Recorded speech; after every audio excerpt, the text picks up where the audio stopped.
Hi friends, ಎಲ್ಲ ಹೇಗಿದ್ದೀರಾ? I hope ಎಲ್ಲರೂ ಚೆನ್ನಾಗಿದ್ದೀರಾ ಅಂದ್ಕೊಂಡಿದ್ದೇನೆ. ನಾನು ಕೂಡ ತುಂಬ ಚೆನ್ನಾಗಿದ್ದೇನೆ. ಬನ್ನಿ ಇವತ್ತಿನ ವಿಡಿಯೋವನ್ನು ಸ್ಟಾರ್ಟ್ ಮಾಡೋಣ. ಬನ್ನಿ ಇವತ್ತು ಬೀಟ್ರೂಟ್ ಪಲ್ಯವನ್ನು ಹೇಗೆ ಮಾಡೋದು ಎಂಬುದನ್ನು ನೋಡೋಣ. ರೊಟ್ಟಿಯ ಜೊತೆಗೆ, ಚಪಾತಿಯ ಜೊತೆಗೆ ತುಂಬ ರುಚಿಯಾಗಿರುತ್ತೆ. ಹಾಗೆ ಅನ್ನದ ಜೊತೆಗೂ ಕೂಡ ನೆಂಚ್ಕೊಳ್ಳೋದಕ್ಕೆ ಸಖತ್ ಟೇಸ್ಟಿಯಾಗಿರುತ್ತೆ. ಹೇಗೆ ಮಾಡೋದು ಎಂಬುದನ್ನು ನೋಡೋಣ ಬನ್ನಿ. ಬೇಕಾಗುವಂತಹ ಸಾಮಗ್ರಿಗಳು: ಬೀಟ್ರೂಟ್ ಒಂದು 2 ಮೀಡಿಯಮ್ ಸೈಜಿಂದು, ಈರುಳ್ಳಿ, ಕರಿಬೇವಿನ ಸೊಪ್ಪು, ಕೊತ್ತಂಬರಿ ಸೊಪ್ಪು, ಹಸಿ ಕಾಯಿ ತುರಿ, ಟೊಮೊಟೊ, ಹುಣಸೆ ಹುಳಿ ರಸ ಹಾಗೂ ಮೆಣಸಿನಕಾಯಿ ಮತ್ತು ನೆನೆಸಿದ ಬಟಾಣಿ. ಮನೆಯಲ್ಲಿ ಮಾಡಿದ ಸಾಂಬಾರ್ ಪುಡಿ, ಸಾಸಿವೆ, ಅರಿಶಿನ, ಉಪ್ಪು, ಜೀರಿಗೆ, ಅಕ್ಕಿ ಹಿಟ್ಟು. ಒಗ್ಗರಣೆಗೆ ಎಣ್ಣೆ ಬೇಕಾಗುತ್ತದೆ. ಮೊದಲಿಗೆ ಒಂದು ಬಾಣಲೆಯನ್ನು ಬಿಸಿಗೆ ಇಟ್ಬಿಟ್ಟು 4 ಸ್ಪೂನು ಆಯಿಲನ್ನು ಹಾಕ್ತಾ ಇದ್ದೇನೆ. ಆಯಿಲ್ ಬಿಸಿಯಾದ ನಂತರ ಒಂದು ಅರ್ಧ ಸ್ಪೂನ್ ಸಾಸಿವೆಯನ್ನು ಹಾಕ್ತಾ ಇದ್ದೇನೆ. ಸಾಸಿವೆ ಸ್ವಲ್ಪ ಚಟಪಟ ಅಂತ ಸಿಡಿದ ಮೇಲೆ ಜೀರಿಗೆಯನ್ನು ಹಾಕ್ತಾ ಇದ್ದೇನೆ. ಇದು ಕೂಡ 1 ಸ್ಪೂನ್ ಇದೆ. ನಂತರ ಚಿಟಿಕೆ ಇಂಗನ್ನು ಹಾಕ್ತಾ ಇದ್ದೇನೆ. ಜೀರಿಗೆ, ಸಾಸಿವೆ ಸಿಡಿದ ನಂತರ ಹಸಿಮೆಣಸಿನಕಾಯಿಯನ್ನು ಹಾಕ್ತಾ ಇದ್ದೇನೆ. ಖಾರಕ್ಕೆ ಎಷ್ಟು ಬೇಕಲ್ಲ ಅಷ್ಟು ಹಾಕ್ಕೊಳ್ಳಿ. ನಂತರ ಕರಿಬೇವಿನ ಸೊಪ್ಪನ್ನು ಹಾಕ್ತಾ ಇದ್ದೇನೆ. ಒಂದು 30 ಸೆಕೆಂಡ್ಸ್ ಇದನ್ನು ಬಾಡಿಸ್ಕೋಬೇಕಾಗುತ್ತೆ. ನಂತರ ಹೆಚ್ಚಿಟ್ಟುಕೊಂಡಂತಹ ಈರುಳ್ಳಿಯನ್ನು ಹಾಕ್ತಾ ಇದ್ದೇನೆ. ಮೀಡಿಯಮ್ ಸೈಜ್ 2 ಗೆಡ್ಡೆ ಇದೆ. ಇದನ್ನು ಕೂಡ ಒಂದು 30 ಸೆಕೆಂಡ್ಸ್ ಬಾಡಿಸ್ಕೊಳ್ತೇನೆ. ಟೊಮೊಟೊವನ್ನು ಹಾಕ್ತಾ ಇದ್ದೇನೆ. ಟೊಮೊಟೊವನ್ನು ಕೂಡ ಚೆನ್ನಾಗಿ ಫ್ರೈ ಮಾಡ್ಕೋಬೇಕಾಗುತ್ತೆ. ಟೊಮೊಟೊ ಹಾಕಿದ ಮೇಲೆ ಸ್ವಲ್ಪ ಉಪ್ಪನ್ನು ಹಾಕ್ತಾ ಇದ್ದೇನೆ, ಏಕೆಂದರೆ ಬೇಗ ಬೇಯುತ್ತೆ ಅನ್ನೋ ಕಾರಣಕ್ಕೋಸ್ಕರ. ನಾವು ಆಹಾರದಲ್ಲಿ ಈರುಳ್ಳಿ, ಟೊಮೊಟೊ, ಮೆಣಸಿನಕಾಯಿ, ಕರಿಬೇವಿನ ಸೊಪ್ಪನ್ನು ಹೆಚ್ಚಾಗಿ ಒಗ್ಗರಣೆಗೋಸ್ಕರ ಬಳಸ್ತೀವಿ. ಇದರಲ್ಲಿ ಅನೇಕ ರೀತಿಯ ಆರೋಗ್ಯಕರ ಅಂಶಗಳು ಇದೆ. ತುಂಬ ಈಸಿಯಾಗಿ ಕಡಿಮೆ ಸ್ಪೈಸಸನ್ನು ಯೂಸ್ ಮಾಡಿಕೊಂಡು ಮಾಡುವಂತಹ ಪಲ್ಯ ಆಗಿರೋದ್ರಿಂದ ಆರೋಗ್ಯಕ್ಕೂ ಕೂಡ ತುಂಬ ಒಳ್ಳೆಯದು. ಒಗ್ಗರಣೆ ಚೆನ್ನಾಗಿ ಫ್ರೈ ಆದ ನಂತರವೇ ತರಕಾರಿಯನ್ನು ಆ್ಯಡ್ ಮಾಡಬೇಕು. ಆಗ ರುಚಿ ತುಂಬ ಚೆನ್ನಾಗಿರುತ್ತೆ. ನಾನು ಲಿಡ್ಡನ್ನು ಕ್ಲೋಸ್ ಮಾಡಿ ಒಂದು 2 ನಿಮಿಷಗಳ ಕಾಲ ಒಗ್ಗರಣೆಯನ್ನು ಬೇಯಿಸ್ಕೊಳ್ತೇನೆ. ಆ ನಂತರ ನಾನು ನೆನೆಸಿಟ್ಟಂತಹ ಬಟಾಣಿಯನ್ನು ಹಾಕ್ತಾ ಇದ್ದೇನೆ. ಹಸಿ ಬಟಾಣಿನೂ ಯೂಸ್ ಮಾಡ್ಬೋದು, ಹಾಗೆ ಫ್ರೋಝನ್ ಬಟಾಣಿಯನ್ನು ಕೂಡ ಯೂಸ್ ಮಾಡ್ಬೋದು. ನಾನಿಲ್ಲಿ ನೆನೆಸಿದ ಬಟಾಣಿಯನ್ನು ಯೂಸ್ ಮಾಡ್ತಾ ಇದ್ದೇನೆ, ಒಂದು ಅರ್ಧ ಬೌಲ್. ಆ ನಂತರ ಚಿಕ್ಕದಾಗಿ ಹೆಚ್ಚಿಟ್ಟುಕೊಂಡಂತಹ ಬೀಟ್ರೂಟನ್ನು ಹಾಕ್ತಾ ಇದ್ದೇನೆ.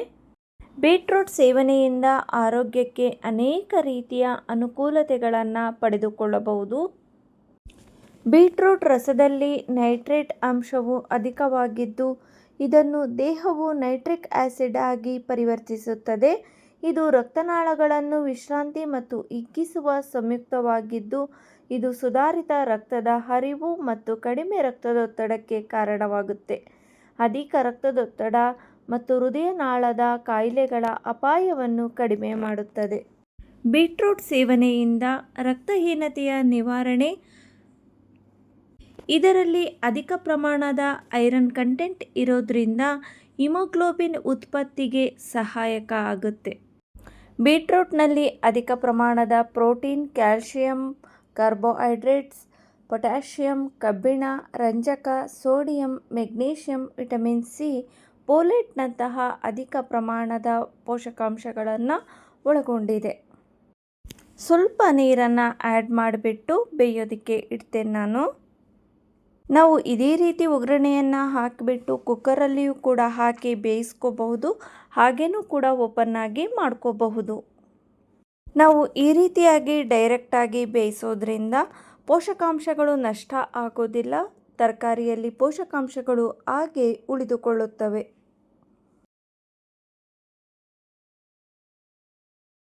ತರಕಾರಿ ಅರ್ಧ ಬೆಂದ ನಂತರ ನಾನು ಉಪ್ಪನ್ನು ಹಾಕ್ತಾ ಇದ್ದೇನೆ. ರುಚಿಗೆ ತಕ್ಕಷ್ಟು ಉಪ್ಪನ್ನು ಹಾಕಿದ್ದೇನೆ. ಬೀಟ್ರೂಟ್ನಲ್ಲಿ ಪೊಟ್ಯಾಷಿಯಂ ಮತ್ತು ವಿಟಮಿನ್ ಸಿ ಅಧಿಕ ಪ್ರಮಾಣದಲ್ಲಿ ಇರುವುದರಿಂದ ಮಧುಮೇಹಿಗಳಿಗೆ ತುಂಬಾ ಒಳ್ಳೆಯದು. ಇದು ಮಧುಮೇಹಿಗಳಿಗೆ ಉಂಟಾಗುವ ನಿಶಕ್ತಿಯನ್ನು ನಿವಾರಿಸುತ್ತದೆ. ರಕ್ತಹೀನತೆಯಿಂದ ನರಳುವವರು ಕಡ್ಡಾಯವಾಗಿ ಬೀಟ್ರೂಟ್ ತಿನ್ನಬೇಕು. ಇದು ಹಿಮೋಗ್ಲೋಬಿನ್ ಪ್ರಮಾಣವನ್ನು ಕೂಡ ಹೆಚ್ಚಿಸುತ್ತದೆ. ಈ ಬೀಟ್ರೂಟ್ ಪಲ್ಯಗೆ ಮನೆಯಲ್ಲೇ ಮಾಡಿದಂತಹ ಸಾಂಬಾರ್ ಪೌಡರನ್ನು 1 ಸ್ಪೂನ್ ಹಾಕಿದ್ದೇನೆ ಹಾಗೂ ಅರಿಶಿಣದ ಪೌಡರ್ 1/4 ಸ್ಪೂನ್ ಹಾಕಿದ್ದೇನೆ. ಗ್ರೇವಿ ತುಂಬ ಚೆನ್ನಾಗಾಗಬೇಕು, ತಿಕ್ಕಾಗಿರಬೇಕು ಅಂದರೆ 1 ಸ್ಪೂನ್ ನಾನು ಅಕ್ಕಿ ಹಿಟ್ಟನ್ನು ಹಾಕ್ತಾ ಇದ್ದೇನೆ. ಇದು ರುಚಿಯನ್ನು ಹೆಚ್ಚಿಸುತ್ತೆ ಹಾಗೆ ಟೇಸ್ಟಿಯಾಗಿಯೂ ಕೂಡ ಪಲ್ಯವನ್ನು ಮಾಡುತ್ತೆ. ಬೀಟ್ರೂಟನ್ನು ಗರ್ಭಿಣಿ ಸ್ತ್ರೀಯರು ಹೆಚ್ಚಾಗಿ ಸೇವಿಸೋದ್ರಿಂದ ಅಧಿಕ ಪ್ರಮಾಣದ ಫೋಲಿಕ್ ಆ್ಯಸಿಡ್ ದೊರೆಯುತ್ತೆ. ಮಗುವಿನ ನರವ್ಯವಸ್ಥೆಯನ್ನು ಕೂಡ ಸದೃಢಗೊಳಿಸುತ್ತೆ. ಈ ಪಲ್ಯಗೆ ನಾನು ಹಸಿ ಕಾಯಿ ತುರಿಯನ್ನು ಹಾಕ್ತಾ ಇದ್ದೇನೆ, 1/2 ಬೌಲ್. ಹಾಗೆ ಕೊತ್ತಂಬರಿ ಸೊಪ್ಪನ್ನು ಕೂಡ ಹಾಕ್ತಾ ಇದ್ದೇನೆ. ನಂತರ ಹುಣಸೆ ಹಣ್ಣಿನ ಹುಳಿಯನ್ನು ಹಾಕ್ತಾ ಇದ್ದೇನೆ.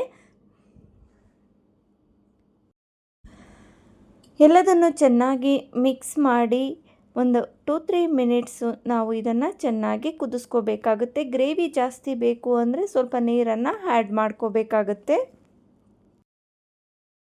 ಗ್ರೇವಿ ನಮಗೆ ಬೇಕು ಅಂತ ಅನಿಸಿದರೆ ಸ್ವಲ್ಪ ನೀರನ್ನು ಆ್ಯಡ್ ಮಾಡಿಕೊಂಡು ಕುದಿಸ್ಕೋಬೇಕಾಗುತ್ತೆ. ನಾವು ಈ ರೀತಿಯಾಗಿ ಬೀಟ್ರೂಟ್ ಪಲ್ಯವನ್ನು ಈಸಿಯಾಗಿ ಮಾಡ್ಕೋಬಹುದು. ಇದು ಚಪಾತಿ ಜೊತೆಗೆ, ರೊಟ್ಟಿಯ ಜೊತೆಗೆ ತುಂಬಾ ರುಚಿಯಾಗಿರುತ್ತೆ, ಹೆಲ್ದಿನೂ ಕೂಡ. ಈ ವಿಡಿಯೋ ನಿಮಗೆ ಇಷ್ಟ ಆದರೆ ಪ್ಲೀಸ್ ಲೈಕ್ ಮಾಡಿ, ಶೇರ್ ಮಾಡಿ, ಕಮೆಂಟ್ ಮಾಡಿ. ಸಬ್ಸ್ಕ್ರೈಬ್ ಆಗೋದನ್ನು ಮರಿಬೇಡಿ. ಬೆಲ್ಲೈಕನ್ ಮೇಲೆ ಕ್ಲಿಕ್ ಮಾಡಿ ಆಲ್ ಅಂತ ನೀಡಿ. ಬೀಟ್ರೂಟ್ ಬಟಾಣಿ ಪಲ್ಯ ತಿನ್ನಲು ಸಿದ್ಧವಾಗಿದೆ. ಈ ವಿಡಿಯೋ ವೀಕ್ಷಿಸಿದ್ದಕ್ಕಾಗಿ ನಿಮ್ಮೆಲ್ಲರಿಗೂ ಹೃದಯಪೂರ್ವಕ ಧನ್ಯವಾದಗಳು.